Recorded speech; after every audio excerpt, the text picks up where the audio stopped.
अस्सलाम वालेकुम, मेरा नाम डॉक्टर अहमद अली वसान है। मैं बतौर medical specialist diabetes and hormone specialist federal government polyclinic hospital में खदमात सर अंजाम दे रहा हूँ। और इसके अलावा मैं इवनिंग में Islamabad medical and surgical hospital में diabetes and hormone related issues को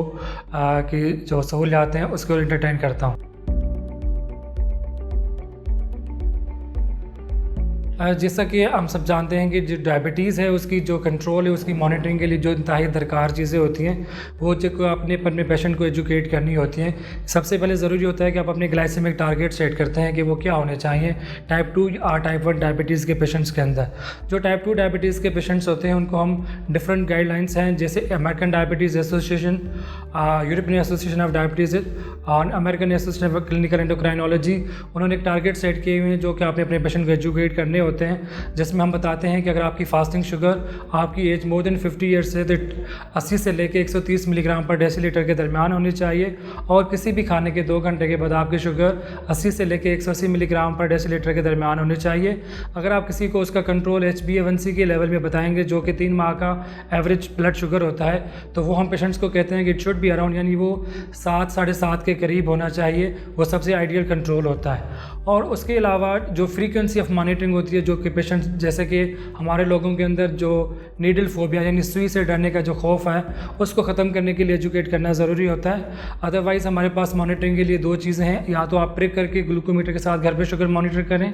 टाइप 1 के लिए रिकमेंडेशंस हैं वो कम से कम दिन में 6 मरतबा अपनी शुगर चेक करें, और जब उनके टारगेट्स अचीव हो जाएँ तो उसकी फ्रीक्वेंसी को 4 टाइम तक ला सकते हैं। अगर टाइप 2 डायबिटीज़ के पेशेंट्स हैं तो जब वो अपने टारगेट अचीव कर लेते हैं तो इनिशियली हम उनको कहते हैं कि मिनिमम 4 रीडिंग्स होनी चाहिए पर डे, जिसमें आपकी एक फास्टिंग शुगर होनी चाहिए, नाश्ते से पहले, नाश्ते के 2 घंटे के बाद, दोपहर और रात के खाने के 2 घंटे के बाद। इस तरह की जब इनिशियली आपका टारगेट अचीव हो जाए तो आप उसके बाद अपनी फ्रीक्वेंसी जो है, यानी आप शुगर को बार बार चेक करने से अवॉइड करेंगे, क्योंकि प्रिक बार बार होता है तो उससे भी पेशेंट को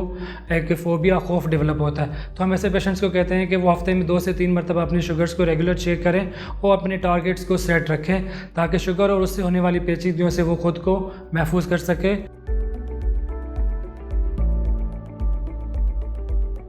नेक्स्ट क्वेश्चन आता है कि जो स्ट्रेस है वो आपकी डायबिटीज़ को कैसे मुतासर करता है। स्ट्रेस जो है it is one of the risk factors for the diabetes. अगर आपका पेशेंट किसी ज़ियादती से मुतासर है और उसके अंदर स्ट्रेस लेवल वैसे भी ज़्यादा हो जाता है, क्योंकि एक तो उसका जो डिज़ीज़ का बर्डन होता है, उसके बाद कॉस्ट बर्डन होता है, जिसकी वजह से स्ट्रेस बर्डन पेशेंट पे ज़्यादा हो जाता है। और स्ट्रेस बढ़ने के साथ कुछ हार्मोन्स हैं, स्ट्रेस हार्मोन्स वो रिलीज़ होते हैं जो कि हाइपरग्लाइसीमिया यानी शुगर को खून के अंदर बढ़ा देते हैं। तो स्ट्रेस का एक बड़ा नेगेटिव रोल होता है आपकी डायबिटीज़ यानी ज़ियादती के कंट्रोल पे। उसको कम करने के लिए हम पेशेंट्स को सबसे पहले जो हेल्थ केयर प्रोवाइडर्स हैं, यानी वो लोग जो पेशेंट्स को डील करते हैं, डायरेक्ट उनके साथ कांटेक्ट में होते हैं, उनकी ज़िम्मेदारी होती है कि वो अपने पेशेंट्स को प्रॉपर्ली अपनी डायबिटीज़ से मुतालिक एजुकेट करें, और उसके साथ जो एसोसिएटेड डिप्रेशन का एलिमेंट होता है उसको एड्रेस करें, और उसको स्ट्रेटजीज़ बताएं कि उन्होंने किस तरह अपने डिप्रेशन को कोप करना है, अपनी स्लीप पैटर्न को, अपनी सोने की आदत को किस तरह बेहतर करना है, अपनी डाइट को किस तरह इम्प्रूव करना है, और अपने जो लाइफस्टाइल है उसको मॉडिफाई करके अपना जो स्ट्रेस है उसको अवॉइड करके वो अपनी ब्लड शुगर्स को ज़्यादा बेहतर बना सकते हैं और मुस्तकबिल में होने वाली शुगर की पेचीदगियों से ख़ुद को महफूज रख सकते हैं। ज़ियादतीस यानी डायबिटीज़ ऐसी डिजीज़ है जिसको आप बज़ाते ख़ुद घर पे मैनेज नहीं कर सकते, यानी सेल्फ़ मेडिकेशन आपकी ज़ियादतीस में नहीं हो सकती। इसके लिए इंतहाई ज़रूरी होता है कि आपने मुतल्लिका डॉक्टर जो कि ज़ियादतीस का माहिर डॉक्टर हो उससे आप मुलाकात करें, और मुलाकात करने के बाद जो चंद ज़रूरी चीज़ें होती हैं मॉडिफिकेशन के लिए, जिसमें आपकी डाइट मॉडिफिकेशन होती है, आपकी फ़िज़िकल एक्टिविटी होती है, और ऑन थर्ड आपकी मेडिकेशंस आती हैं, क्योंकि जो मेडिसिन्स हैं वो पेशेंट टू पेशेंट वेरी करती हैं, हर मरीज़ की अपनी रिक्वायरमेंट्स होती हैं। जब आपका मुतल्लिका फ़िज़िशियन जो डॉक्टर है वो आपकी ब्लड शुगर्स को उसके साथ जो अदर यानी बाकी जो लैब्स रिक्वायर्ड होती हैं उन लेग को देख के और आपकी एज के हिसाब से, आपके शुगर लेवल के हिसाब से, आपकी डिजीज़ के हिसाब से आपकी दवाई को एडजस्ट करेगा। लिहाजा आप डायबिटीज़ अवेयरनेस के बारे में तो आप सोशल मीडिया से, ऐप से, डिफरेंट वेबसाइट से हेल्प ले सकते हैं, लेकिन अपनी डायबिटीज़ को आप घर पे बैठ के मैनेज नहीं कर सकते।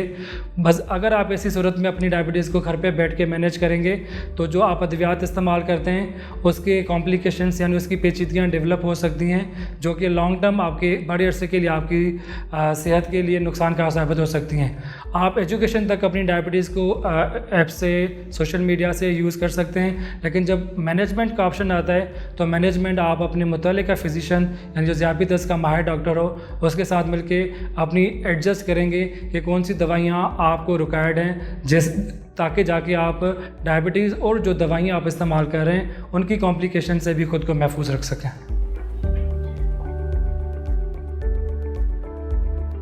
अगली चीज़ आती है जो डायबिटीज़ के जैसे मॉनिटरिंग के सिलसिले में चीज़ें आती हैं कि